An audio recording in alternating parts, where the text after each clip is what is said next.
여러분은 어려운 일이 있을 때에 어떻게 하십니까?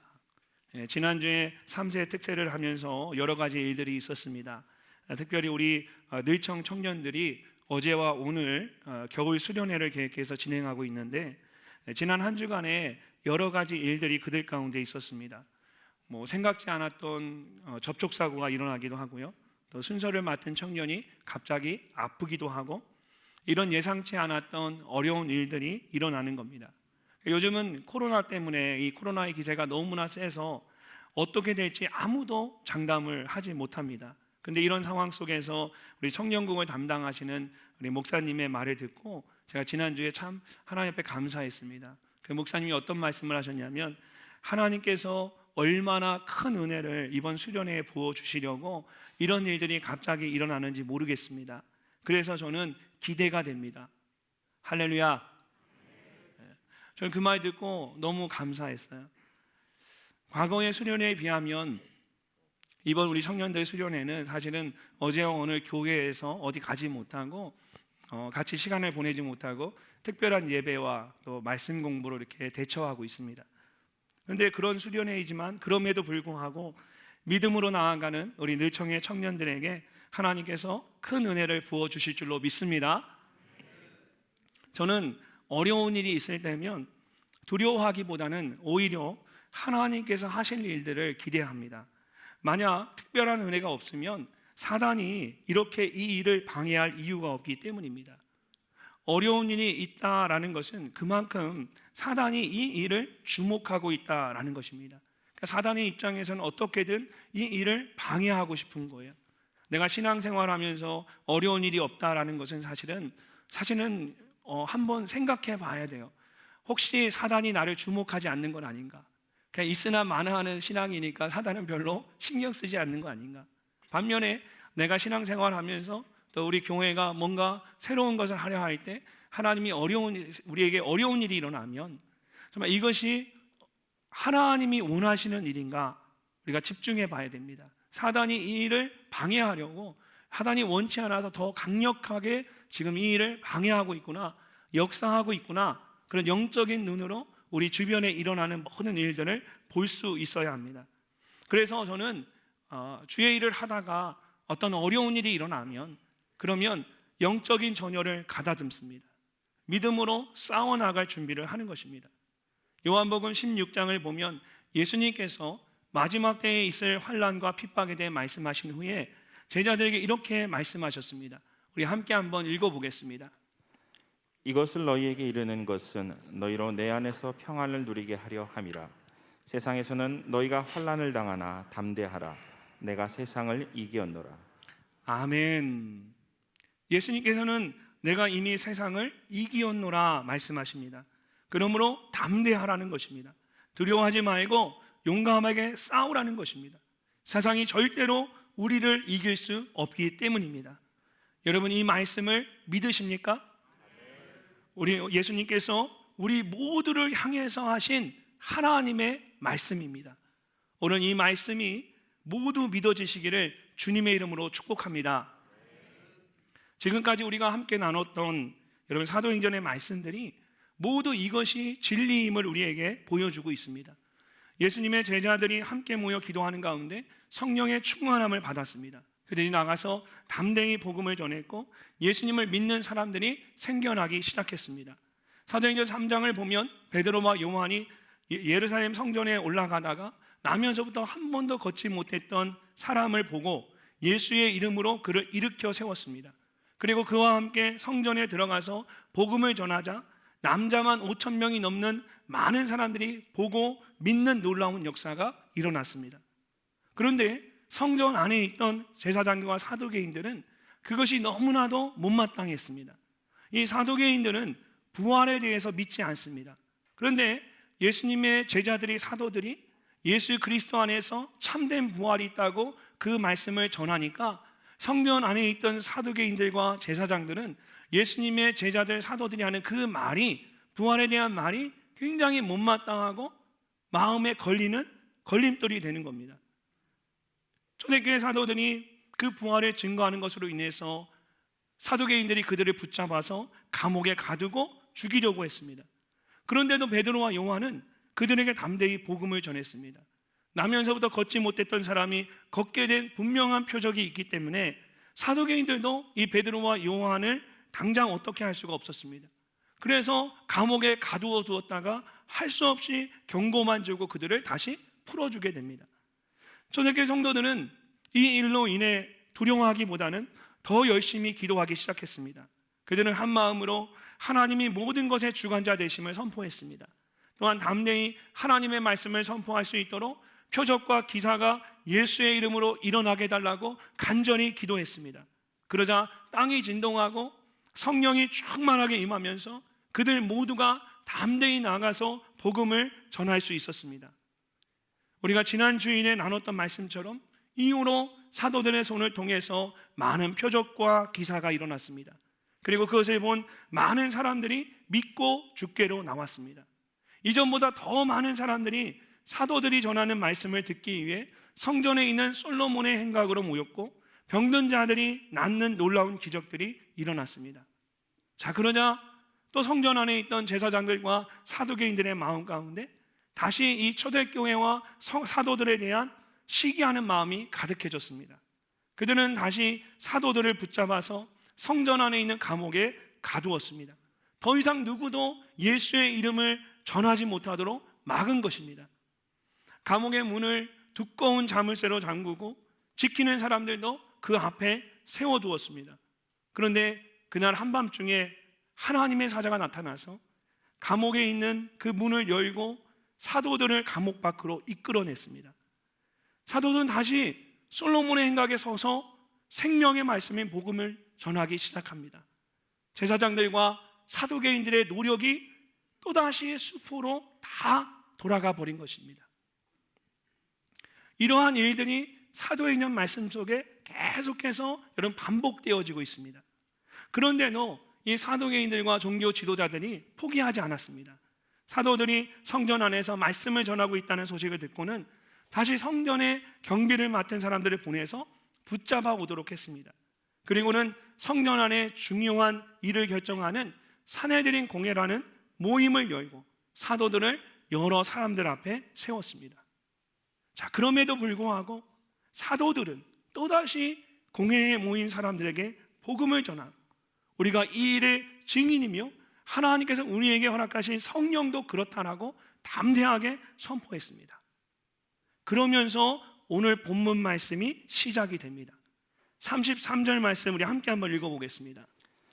그들이 듣고 크게 노하여 사도들을 없이 하고자 할세.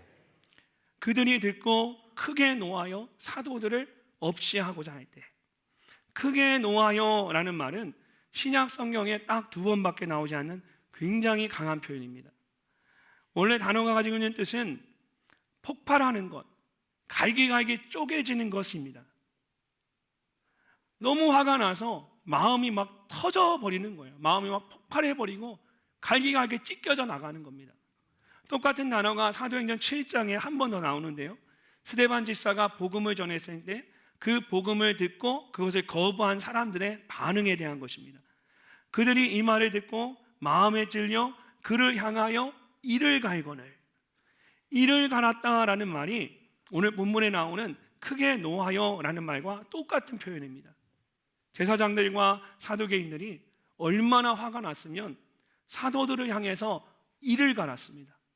분노가 가득해서 가슴이 터져버릴 정도로 화가 났습니다. 실제로 그 앞에 나오는 말씀을 보면 여러분 이들이 얼마나 화가 났는지를 우리가 알 수가 있습니다. 사도행전 5장 26절 말씀을 보십시오. 성전 맡은 자가 부모들과 같이 가서 그들을 잡아왔으나 강제로 못함은 백성들이 돌로 칠까 두려워함이더라. 성전의 경비를 맡은 자들은 칼과 몽둥이로 무장을 하고 있었습니다. 겟세마네 동산에 예수님을 잡으러 갈 때도 그들은 칼을 차고 몽둥이를 들고 갔습니다. 오늘 말씀에 보면 특별히 강제로 못했다라는 것을 보면 이 성전의 경비를 맡은 자들이 사도들을 잡아올 때에 무력을 사용해서 강제로 끌고 오려고 했다라는 걸 알 수 있습니다. 끌고 오려고 했던 거예요. 뿐만 아니라 여러분 말씀을 보면 이상하게 백성이 돌로 칠까 두려워했다라는 말이 나옵니다. 사실 의미 없고 불필요한 말인데 성경에 이 말씀이 기록되어 있습니다. 왜 그럴까요? 많은 성경학자들이 이 부분에 대해 이렇게 설명을 합니다. 성전 맡은 자들이 할 수만 있다면 사도들을 몰아세워서 돌로 쳐서 죽이려고 했다라는 거예요. 할 수만 있다면 이 성전 맡은 자들과 사두개인들이 이 사도들을, 하나님을 모욕한 사람을 몰아서 사람들로 하여금 돌을 들어서 이 사도들을 죽이도록 만들려고 했다라는 거예요. 그런데 가보니까 이 사도들 주위에 오히려 이 사도들을 따르는 사람들이 너무 많은 거예요. 그래서 오히려 자신들이 그렇게 했다가는 그 사람들에게 돌로 맞아 자신들이 죽을 것 같으니까 할 수 없이, 원래는 돌로 저들을 쳐서 죽이기까지 하려고 했는데 그럴 수 없는 상황이 되니까 사도들을 그냥 잡아오는 것으로 만족해야 했던 거예요. 도둑이 제발 저린다라는 말처럼 오히려 이 성전 맡은 자들이 더 두려웠던 것입니다. 자, 이렇게 보면 여러분, 지금 이 상황이 사도들에게 얼마나 심각한 상황인지 알 수 있습니다. 자칫하면 죽을 수밖에 없는 절제절명의 순간이었습니다. 그런데 그 순간에 그곳에 함께 있던 바리새인들 중에 가말리엘이라는 사람이 일어나서 상황을 중재합니다. 34절 말씀을 보십시오. 바리새인 가말리엘은 율법 교사로 모든 백성에게 존경을 받는 자라. 공회 중에 일어나 명하여 사도들을 잠깐 밖에 나가게 하고. 사내들인 공회는 제사장들과 사두개인들과 바리새인들로 구성이 되어 있습니다. 바리새인들은 제사장들과 사두개인들에 비해서 수적으로 매우 적었습니다. 그러나 종교적으로 가장 존경을 받는 사람이었기 때문에 어떤 중요한 결정을 할 때에 이 바리새인들을 함부로 무시할 수가 없는 겁니다. 그런 바리새인들 중에 가장 존경받는 가말리엘이라는 율법 교사가 일어나서 사도들을 죽이려고 하는 제사장들과 사두개인들을 막아선 것입니다. 가말리엘은 당대 최고의 스승이었습니다. 우리가 잘 아는 것처럼 바울이 구원받기 이전에 가말리엘의 제자였습니다.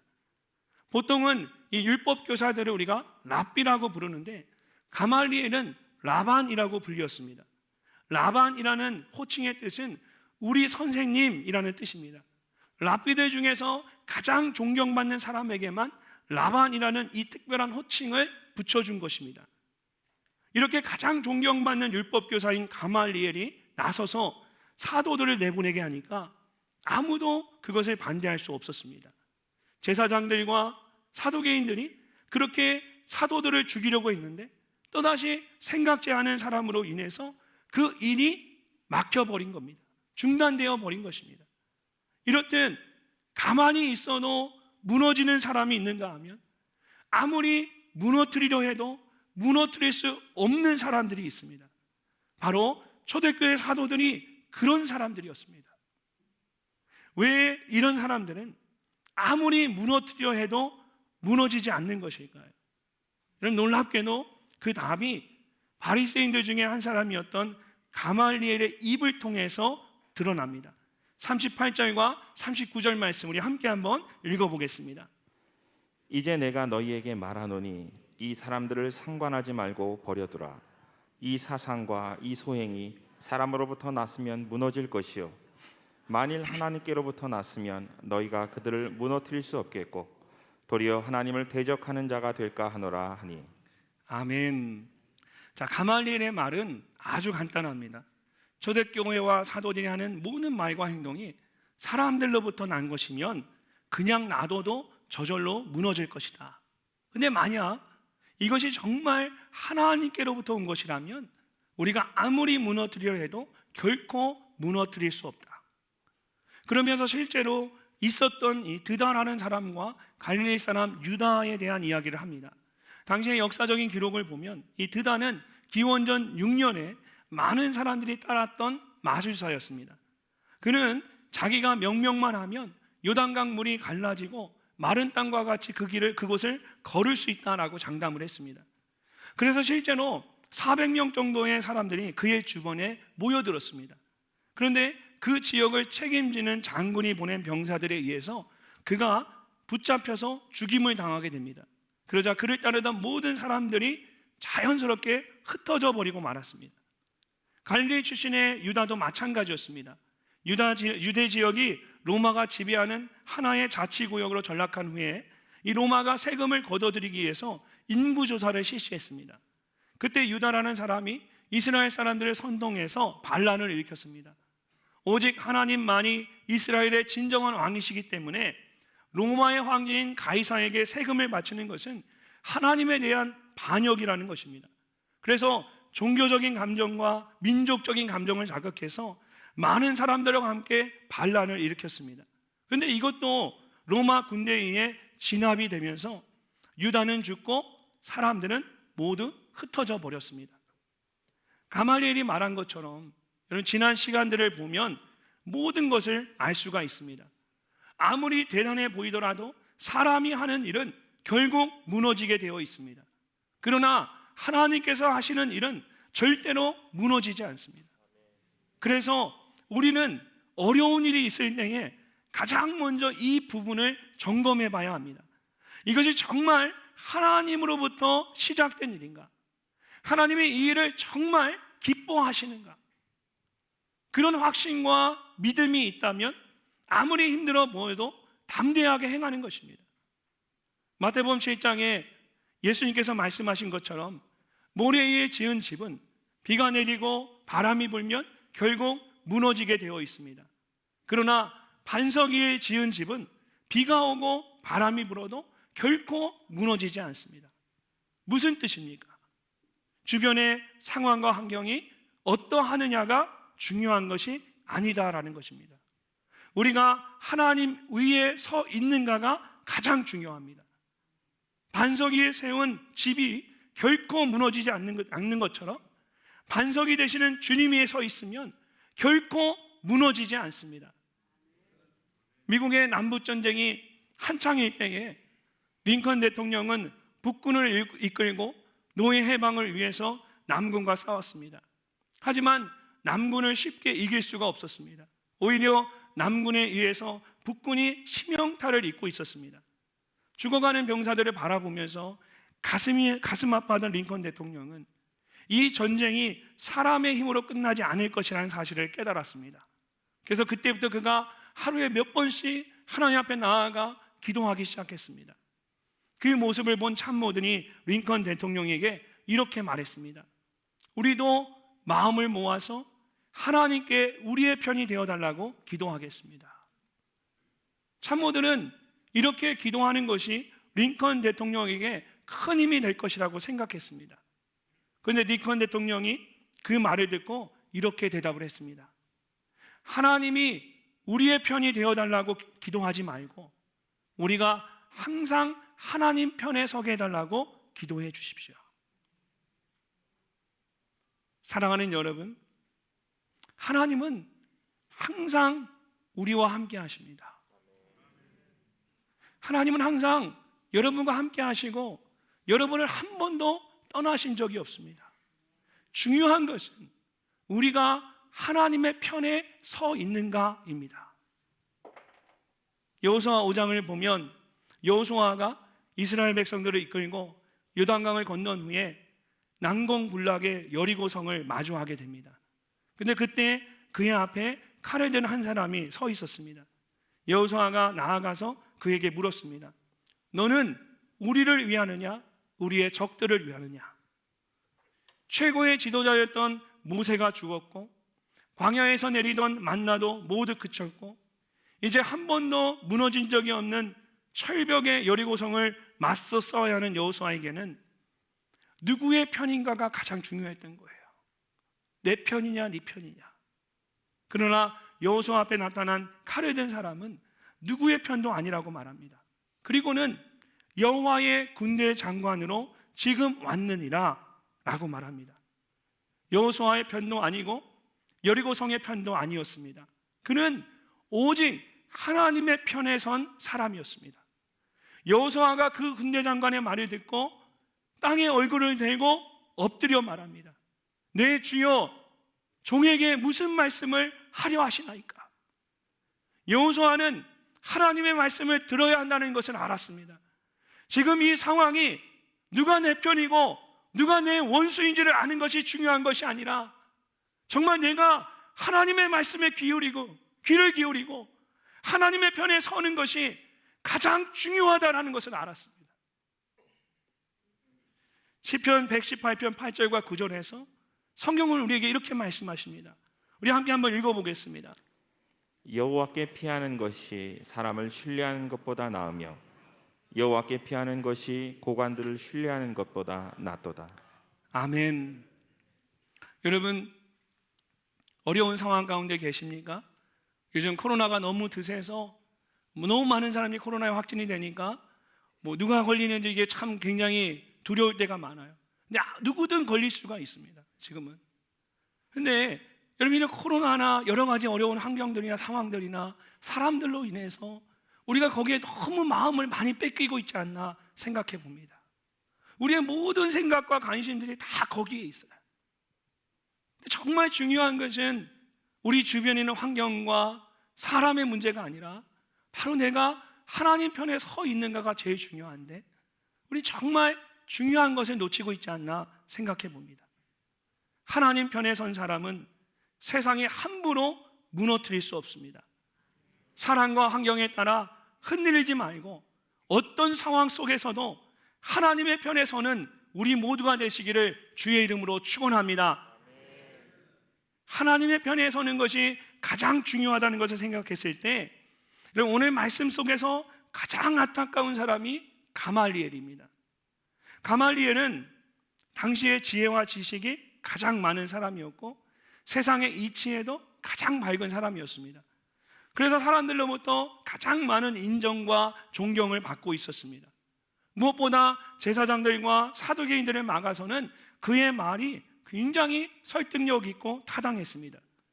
이미 역사적으로 드러난 것처럼 드다나 유다와 같이 어떤 사람에 의해 시작된 일들은 결국 그 사람이 죽고 난 후에 다 스스로 무너졌다라는 것입니다.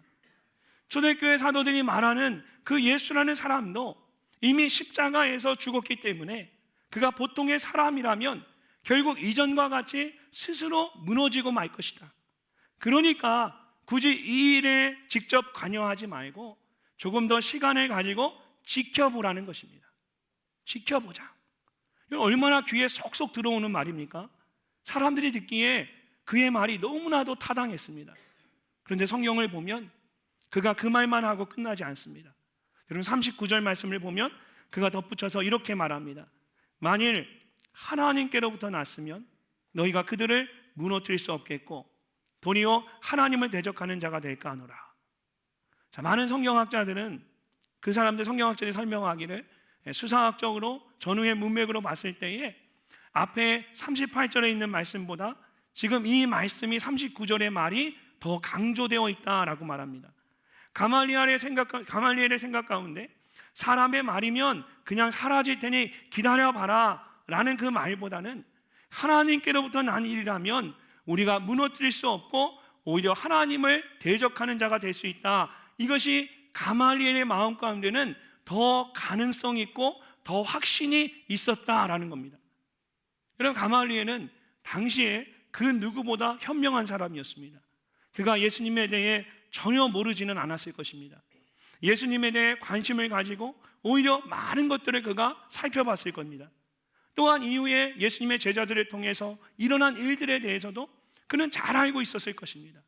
그런 모든 것들을 다 종합해서 생각했을 때에 그의 마음 가운데도 이 일이 이전의 역사적인 일들과는 드다나 유다와 같은 일들과는 이건 좀 다르다라는 생각이 있었던 거예요. 그러니까 성급하게 하지 말고 안전하게 조금만 더 기다려보자, 좀 지켜보자, 이렇게 말하고 있는 거예요. 가말리엘의 마음 가운데도 이게 맞는 것 같다, 이거 맞을 수 있겠다, 이 생각이 들었던 거예요. 아마 우리 가운데도 가말리엘처럼 그런 생각으로 이곳에 와 계신 분들이 계실 겁니다. 교회를 가지 않으려고 하니까 마음이 조금 찝찝하고 혹시 나중에 괜히 어려운 일 당하는 거 아닌가? 그런 것보다는 그냥 교회 가는 게 좀 낫지 않을까? 이렇게 생각하고 지금 이곳에 와 계신 분들이 저는 우리 가운데 분명히 있을 거라고 생각합니다. 적당히 다니다가 그냥 믿을만 하면 믿고 아니면 말지. 인간적으로 생각했을 때에는 이런 생각이 굉장히 합리적이고 지혜롭고 안전한 것 같습니다.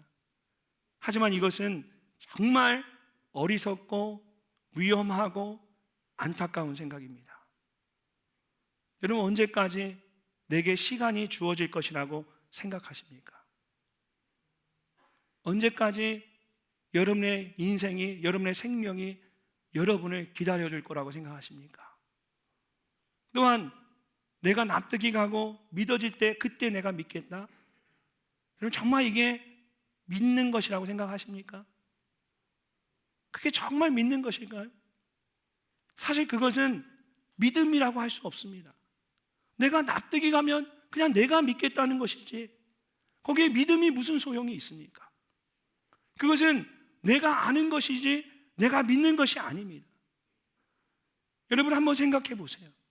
만일 하나님이 피조물인 우리가 가늠할 수 있는 분이라면, 내가 납득하면 믿겠다고 말씀하시는데 만약 하나님이 피조물인 내가 가늠할 수 있고 납득할 수 있는 분이라면 어떻게 그분이 우리를 창조하신 창조주가 될 수 있겠습니까?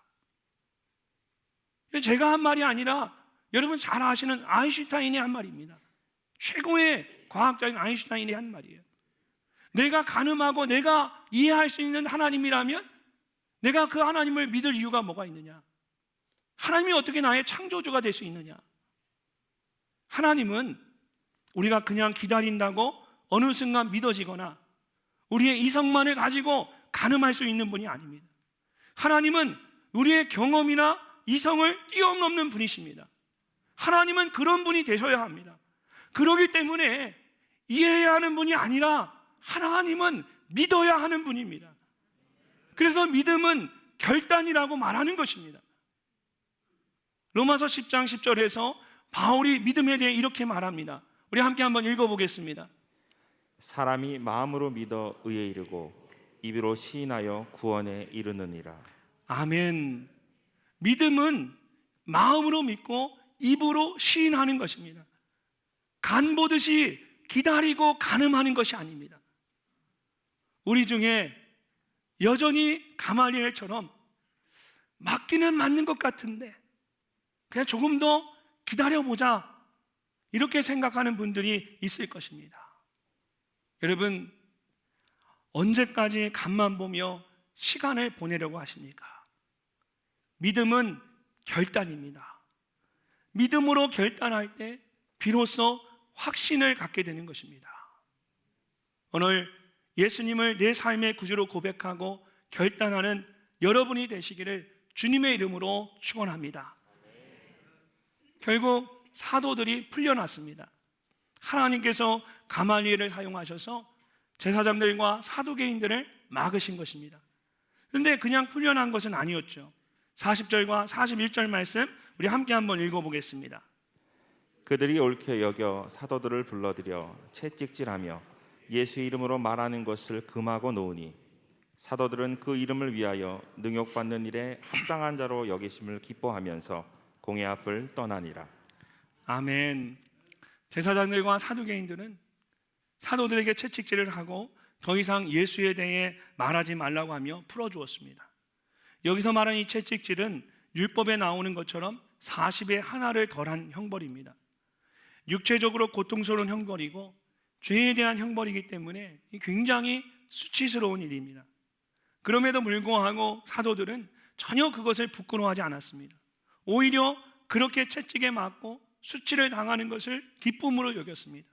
그리고 그들이 이렇게 기뻐했던 이유는 단순히 풀려났기 때문이 아니었습니다. 계속해서 예수님을 전할 수 있다는 것이 기뻤던 것입니다. 이런 사람들을 어떻게 세상이 감히 무너뜨릴 수 있겠습니까? 그렇다면 어떻게 이렇게 무너지지 않고 오히려 그들이 기뻐할 수 있었을까요? 그것은 그들이 자신들이 믿는 예수님이 누구인지를 정확하게 알고 있었기 때문입니다. 여러분도 내가 믿는 예수님이 누구신지를 분명히 알면 세상이 감히 빼앗을 수 없는 온전한 기쁨을 누릴 수가 있습니다. 마가복음 15장을 보면 예수님께서 종교 지도자들에 의해서 공회 앞에서 신문을 받는 장면이 나옵니다. 예수님께서 아무 말씀도 하지 않자 이 대제사장이 일어나서 왜 아무 말도 하지 않느냐라고 예수님을 다그쳤습니다. 그리고 나서 다시 물었어요. 내가 찬송받을 이의 아들 그리스도냐? 그러자 예수님께서 이렇게 말씀하십니다. 내가 그니라. 내가 그니라. 인자가 권능자의 우편에 앉은 것과 하늘 구름을 타고 오는 것을 너희가 반드시 보리라. 예수님께서 이 말씀을 하시니까 대제사장이 옷을 찢고 예수님의 얼굴에 침을 뱉고 주먹으로 차며 죽일 것을 선언합니다. 예수님께서는 이렇게 마지막 순간까지 당당하게 말씀하셨고 그 말씀대로 죽음 이후에 부활하셔서 권능자의 우편에 앉으셨습니다. 그리고 마지막에 구름을 타시고 다시 오실 것입니다. 사랑하는 성도 여러분, 저와 여러분이 믿는 예수님이 바로 그런 분이십니다. 아무도 무너뜨릴 수 없는 하나님의 아들 그리스도이십니다. 그런 예수님을 믿는 사람을 감히 누가 무너뜨릴 수 있겠습니까? 누구도 무너뜨릴 수 없습니다. 예수님을 믿는 사람들은 절대로 무너뜨릴 수 없는 사람들입니다. 여러분 기억하십시오. 여러분의 일어섬과 무너짐은 오직 예수 그리스도에게 달려 있습니다. 하늘의 천새, 참새 한 마리도 하나님이 허락지 아니하시면 떨어지지 않는다라고 말씀하셨습니다. 코로나나 우리의 경제적인 어려움이나 육신의 질병이 우리의 삶을 좌지우지하는 것이 아닙니다. 우리의 일어섬과 우리의 무너짐은 오직 예수 그리스도의 손에 달려 있습니다. 어려운 일이 있으십니까? 여러분 두려워하지 마십시오. 결코 그런 것들이 예수 믿는 여러분들을 무너뜨릴 수 없습니다. 하나님의 편에 서십시오. 가말리엘처럼 인간적인 생각으로 망설이고 주저하지 말고 믿음으로 결단하고 하나님의 편에 서십시오.